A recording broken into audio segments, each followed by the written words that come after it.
Hello everyone, welcome to Arduino with Sudip, and this is your first chapter. Today we are going to learn about the basic electronic concepts before we dive into the Arduino lessons. So now let's get the basic electronic concepts right, and here we have an LED. An LED is a light emitting diode, which by itself means it emits light when there is an electric current passed through it. So this is the symbol of an LED, and this is the schematic diagram. And an LED is also a diode. So a diode is an electronic component that lets current pass from one end to the other and doesn't allow the current to pass the opposite end. So this way is incorrect, right? So the only way the current passes through is this way, just as the arrow here indicates. And when you have these light emitting components over here, this is the schematic symbol for the light emitting diode.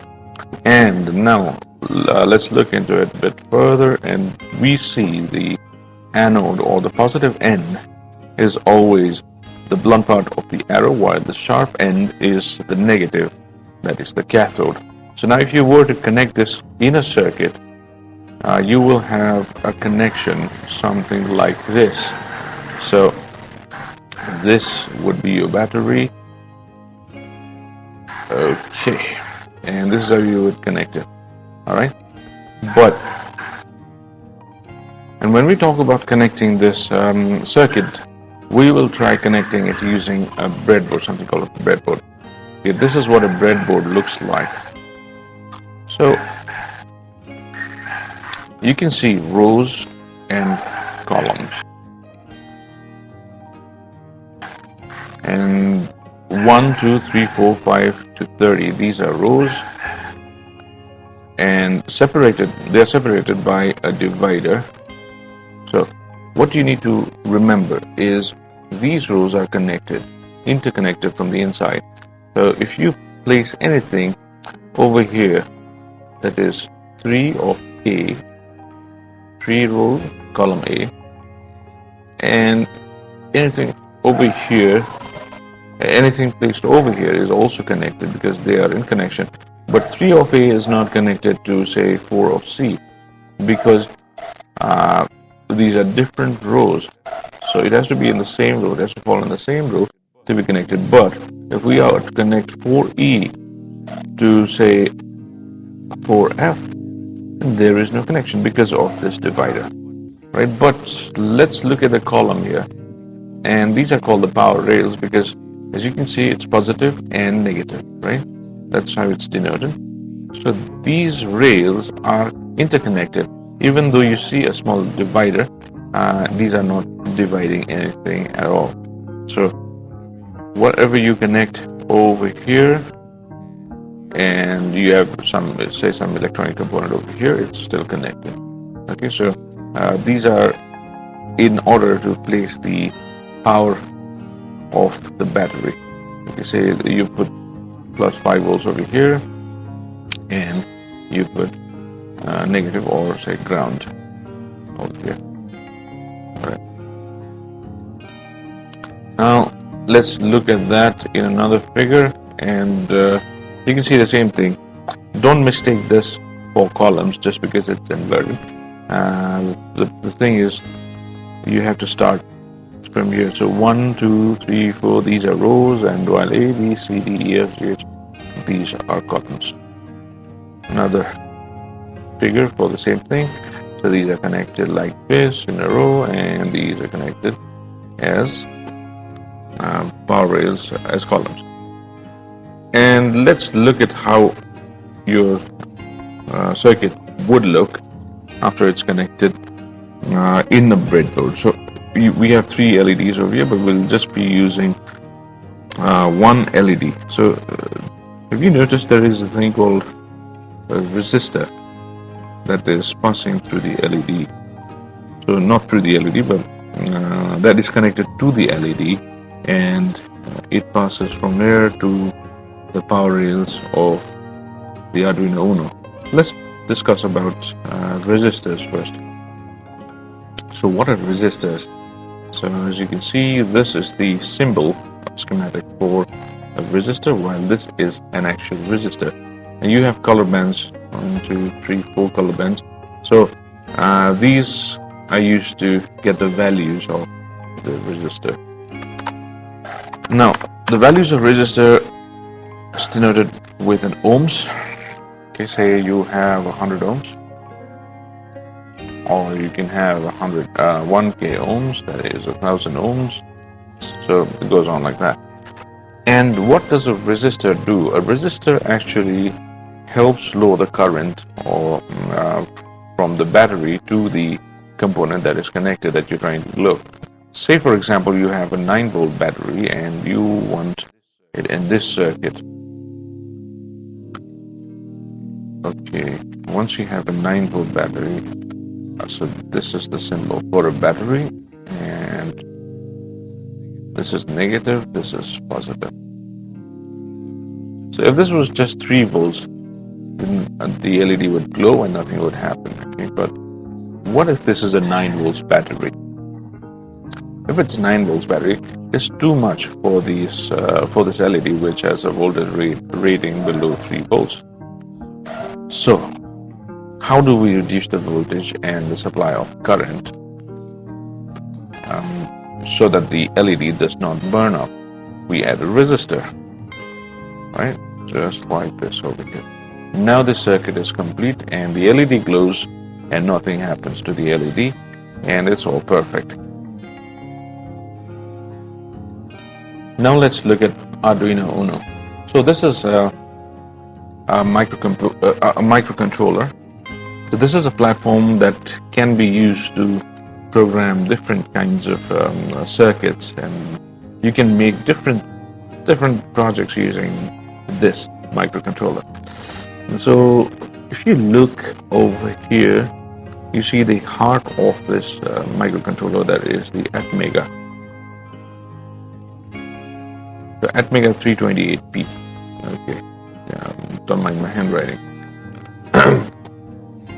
So the Apogee is the brain of this, say a computer, a tiny computer. Okay, and this is the clock, also called the crystal, and we have the power inputs, and this is the USB where you connect it to the computer and you program it from here. And these are the GPIOs, or general purpose input-output pins. So this and this. So you can see this is analog input, so you can have different sensors connected to this one, while these are outputs. So you can have an LED connected to this, or buzzer, or you can have a lot of things connected to these pins as well. Okay, now we'll try to connect the LED to a 9-volt battery using TinkerCAD. So you see this TinkerCAD is a platform where you can make 3D objects. You can create 3D objects, you can create circuits, you can simulate circuits, you can create block diagrams, etc. So once you've logged in, what you need to do is just click on create, and you see 3D design circuits, code blocks. For now we'll just try circuits.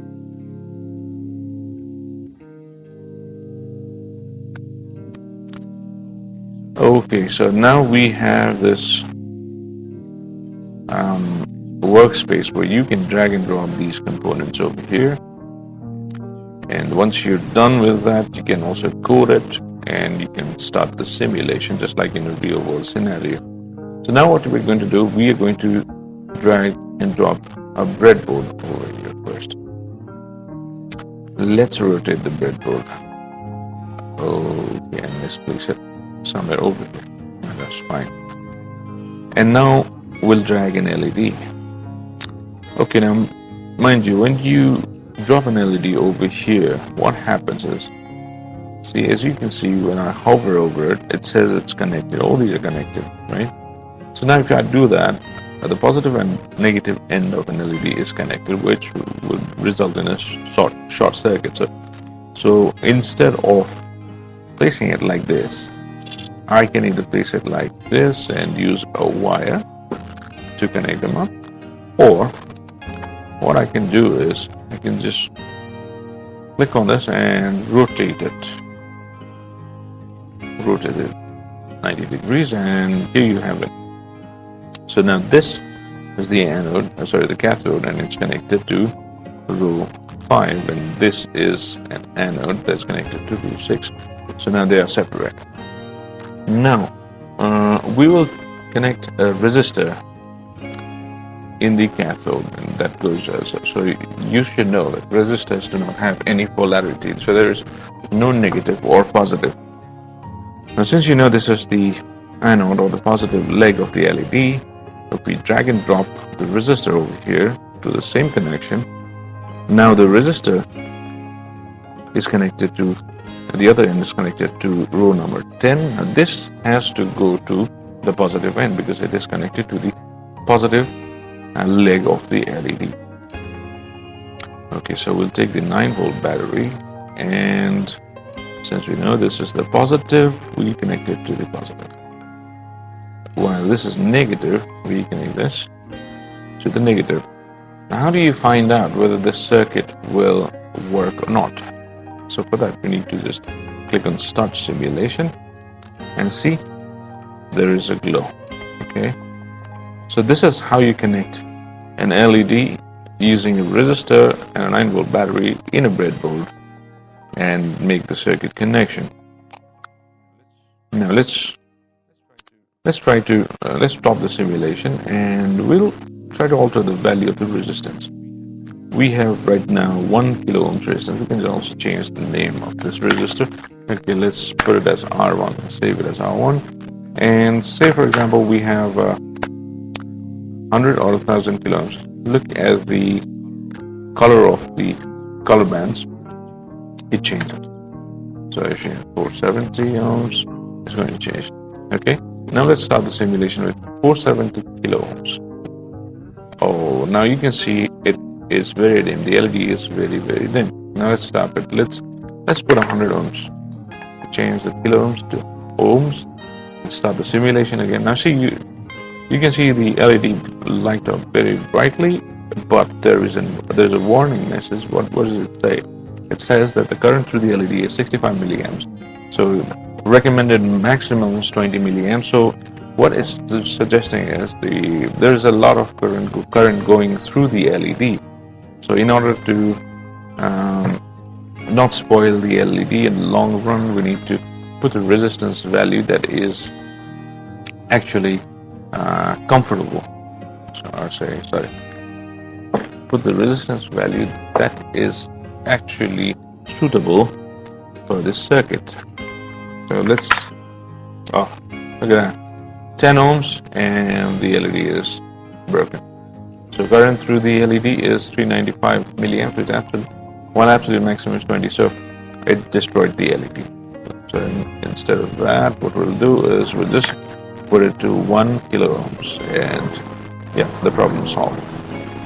Okay, so this is how you light up an LED using a breadboard in TinkerCAD, and this is how you simulate the circuit.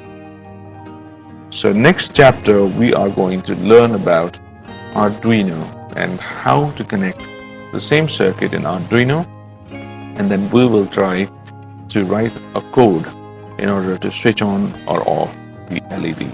See you in the next chapter.